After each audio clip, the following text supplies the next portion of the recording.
Okay, good morning. Um, I'm going to make a quick sketch. 2 points here.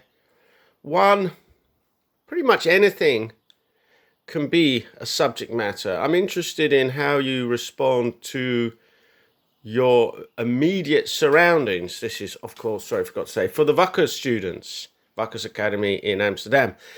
Um, so here, this is the what's left of breakfast. And I want to show you, as I look at this composition, I want to make a drawing which holds you inside the drawing, takes you from the front to the middle ground to the background and back again. Now, I'm going to explain that now with a drawing, how you can get the eye to move like perpetual motion across the picture plane. So I'm looking at the tapas plate on the mat in the beginning, in the front. Then I'm going to move, I think, to the teacup, to the square plate, and then the back mat. The table mats are in a way acting like a sort of court, as it were, holding the objects in and also holding the eye back in there. So I'm going to try and explain that very quickly, visually. Here we go. Hand that back. So as you can see, this is quite soft pencils, 8B, and they're all sharpened. Very important. I have a rubber, and I'm just going to do one thing. Give it a bit more light, because it's better that way.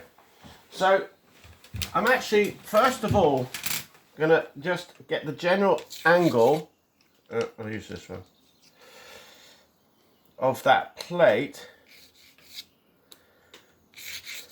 See, I want that to be quite prominent in the picture. Okay. So here it is. I'm not going to finish the whole picture of the plate in one go. I'm just going to block it in. You might notice here I'm using immediately directional shading. And that's enough for me for now. Just to see, that goes there. This could be too big already. Then I can take the side of the table mat, which ends right down there, and that comes in across here. So that table mat, I'm going to follow it all the way back. Let's take that angle. See, I think that's important. It goes all the way back there. Let's see till when. Yeah, it stops up there. So this, in a sense, I'm mapping out the size of the drawing in the beginning. Yeah, it stops there. So this is the idea. This starts here, and then the table mat takes you back. And then, of course, you have the curve.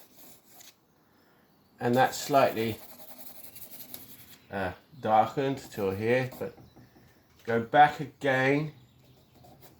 Check the angle. Constantly check your angles.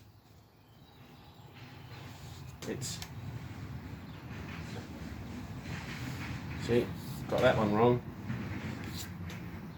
Now I'm going to look like at not just these objects, but I also want to look at the space in between. I think that's, well, it's just quite simply equally important. So it's slightly shaded here. Now, you don't have to do it this fast, but so there's no finishing detail happening now. I'm just getting an idea of the composition really, and how the eye moves back. So I can see the shadow is helping me explain. Find the corner of the plate. So I'm finding that the corner of the plate's there. Sometimes you need. So I've taken these 2 points here, one here, and I've made an angle from here to the corner of that plate, and another angle from here to the corner of the plate. Now where these two lines, these two construction lines cross here, that's where that corner is. So I'm going to do it again. Now, I don't always get this right the first time. In fact, I'd say I'd rarely get it right the first time. So it's worth double checking bottom of the cup. So here is the corner of the plate. And go slow again. Slow it right back down. Here comes the cup, goes round. A new pencil. I like to have about 8 or 9 pencils ready to go sharpened so I don't have to slow myself down in the process or sidetrack anything. There we go. Now, as you can see, I'm concentrating on the spaces in between the objects. So here, that goes to this corner. Then you have the corner of the other plate, which is there, which touches there, comes back round. So you can see here, I'll try and make it clearer in a second. That goes there and comes up. And goes out to there. So I'm looking at this negative shape right in here for now. Find out where that plate comes back again here. Get the corner of it up there. Yeah, that goes back. So I'm just, there's a slight shadow, obviously, as you can see in the plate, the side.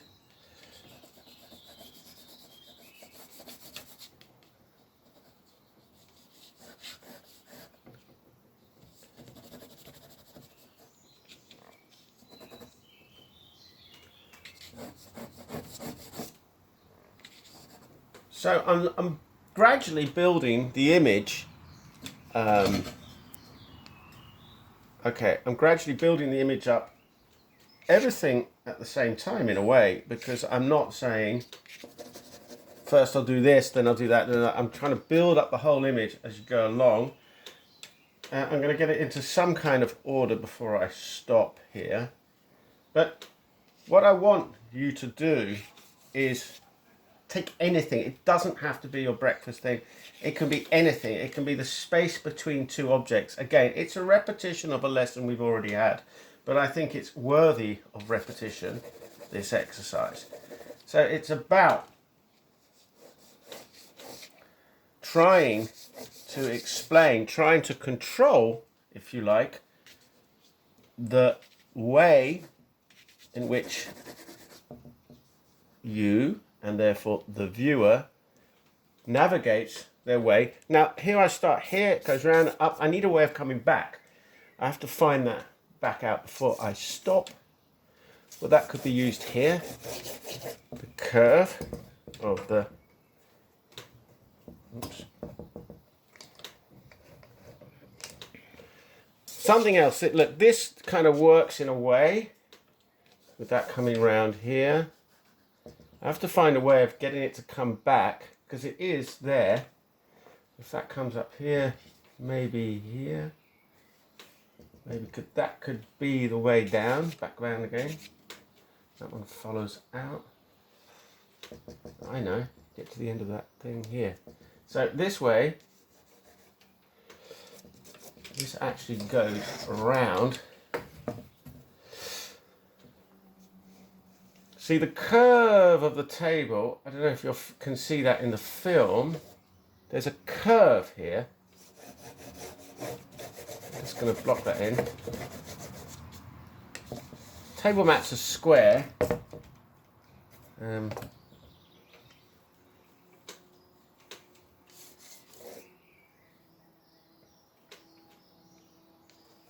Slightly longer. So I'm just crudely, actually, but yeah. Doesn't matter. You can always go tighter. Start loosely and tighten up, not the other way round. There's a plate. So maybe this line comes here and this one is a way. I'm trying to find the best way, which I consider to be the best way of using which information can I use to bring the eye of the viewer back again. I can go up along this side in a convincing manner. See, that bit here is the side of the butter dish. Maybe that could be it. And that comes down. That's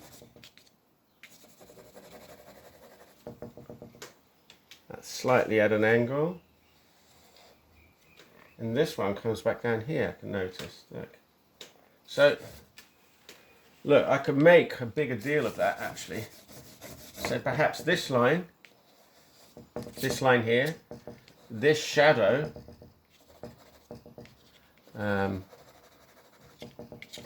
which I'm just going to crudely at first block in. Not too worried there. Yeah, okay, nearly done. Well, it's not nearly done. I'm just conscious of the amount of time this film is. But look, that's coming round. See, that's an easy one to go up. You've got these shapes coming in here from where I'm standing. Look, there's another one there. And this is the side of the plate. And there is the shadow. And then you've got this round here. You've got the curve of the other plate. Something here. And actually going back round here. And this is the floor. But more importantly than it being the floor, it is, oops,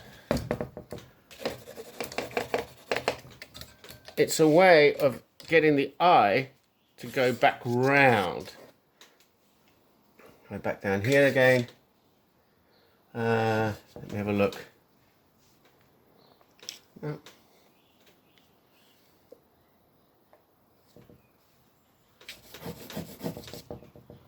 Here, just a drawing like this, which I may well finish. I think I'm going to finish this another time, not on film. I could be busy with this for 2 hours. Could be an hour, could be 3 hours. But knowing when to stop is something that you have to find out yourself. It's not about a loyal topographical documentation so much as you stop when the image has done what it can do, or you've decided this is what it's about and it's achieved that, or for some intuitive reason you stop. For the same intuitive reason you decide it's not finished. That goes even. I want this roundness to be clearer.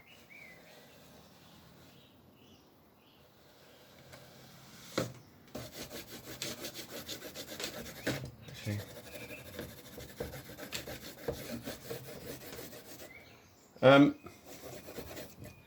So it's slowly but surely. I'm going to make this sort of. This is the beginning, if you like, of the drawing. Somehow put that in there. If I make this shadow dark, it is darker, therefore.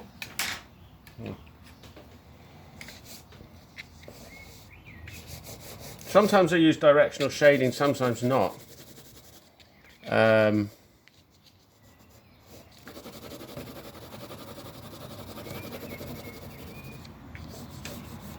Everything you do, every mark I'm making here is an attempt to try and explain something, and that is a very important basis of what we're doing and what I want to keep on doing in the lessons, is become conscious of what you don't do, what you leave, if you like, And while you're you're abstracting actually information all the time. I'm deciding now that this small shadow inside the cup